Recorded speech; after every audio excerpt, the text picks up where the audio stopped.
40 वर्षानंतर लाड व कदम कुटुंबीय एकत्र आल्याने पलूस कडेगाव मतदारसंघाचा कायापालट होणार. डॉक्टर विश्वजित कदम. 40 वर्षानंतर लाड कदम कुटुंबीय एकत्र आल्याने पलूस कडेगाव मतदारसंघाचा कायापालट होणार असून आज खऱ्या अर्थाने स्वर्गीय क्रांतिअग्रणी डॉक्टर जी डी बापू लाड, स्वर्गीय डॉक्टर पतंगराव कदम साहेबांच्या आत्म्याला खरा आनंद झाला असेल, असे भावनिक मत डॉक्टर विश्वजित कदम यांनी केले. कुंडल तालुका पलूस येथे विधानसभा निवडणुकीच्या प्रचारादरम्यान जाहीर सभेत त्यांनी हे व्यक्त केले. याप्रसंगी क्रांती कारखान्याचे अध्यक्ष शरद लाड, रयत शिक्षण संस्थेचे उपाध्यक्ष महेंद्र लाड, क्रांती दूध संघाचे अध्यक्ष किरण लाड, मामासाहेब पवार सत्यविजय बँकेचे अध्यक्ष बाळासाहेब पवार, उत्तम पाहू पवार प्रमुख उपस्थित होते. आमदार विश्वजित कदम पुढे म्हणाले की कुंडलच्या पवित्र भूमीत या एकत्रित सभेची मला उत्सुकता होती. 1985च्या 40 वर्षांनंतर हा योग माझ्यासाठी महत्त्वाचा आहे. मात्र 1990 नंतरचे 2024पर्यंत झालेल्या काळाची पुनरावृत्ती इथून पुढे होणार नाही याची मी ग्वाही देतो. या क्रांतीच्या भूमीतून जी डी बापू लाड, नागनाथ अण्णा यांच्यासारखे असंख्य स्वातंत्र्यवीरांनी या भूमीचे नाव मोठे केले. ज्या मूल्यांच्यासाठी स्वातंत्र्य मिळेल ती मूल्ये टिकवणे व वाढवण्यासाठी महाविकास आघाडी काम करत आहे. स्वर्गीय डॉक्टर पतंगराव कदम साहेबांची जन्मभूमी सोनसळ होती, मात्र कुंडल ही त्यांची कर्मभूमी होती. त्यामुळे साहेबांचे व कुंडलचे नाते वेगळे आहे, भावनिक आहे.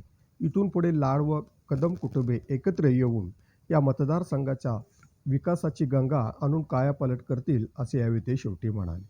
याप्रसंगी शरद लाड म्हणाले, क्रांतीच्या भूमीला कधी संघर्ष करायचा व कधी थांबवायचा याची जाणीव असल्याने आज आपण सर्वजण डॉक्टर विश्वजित कदम यांच्या पाठीमागे ठामपणे उभे राहिले. आम्ही एकदा निर्णय घेतला की त्यात बदल नाही.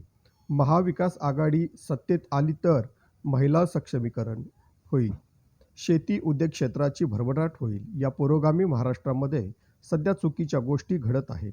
त्यासाठी डॉक्टर विश्वजित कदम यांना आपण सर्वांनी प्रचंड मताने विजय करूया, असे त्यांनी शेवटी आवाहन केले.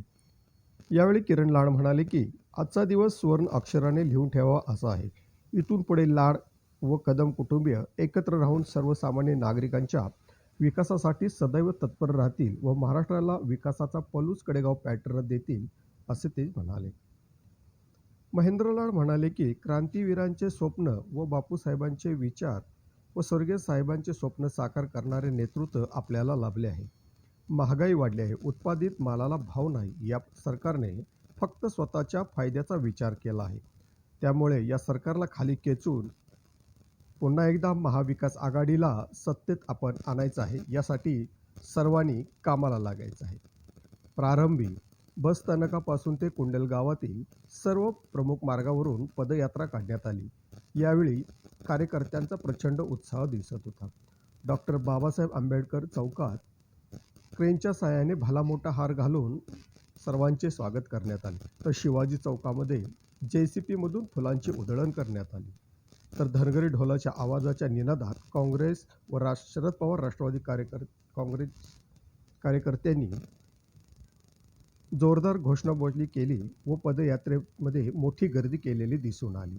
यावेळी भारती शुगरचे चेअरमन युवा नेते ऋषिकेश लाड, माजी उपसभापती सुरेश खारगे, सरपंच जयराज होवाळ, उपसरपंच अर्जुन कुंभार, सर्जेराव पवार यांच्यासह सर्व कार्यकर्ते व महिला मोठ्या संख्येने उपस्थित होत्या. स्पीड न्यूज मराठीसाठी सचिन लडके, कुंडल.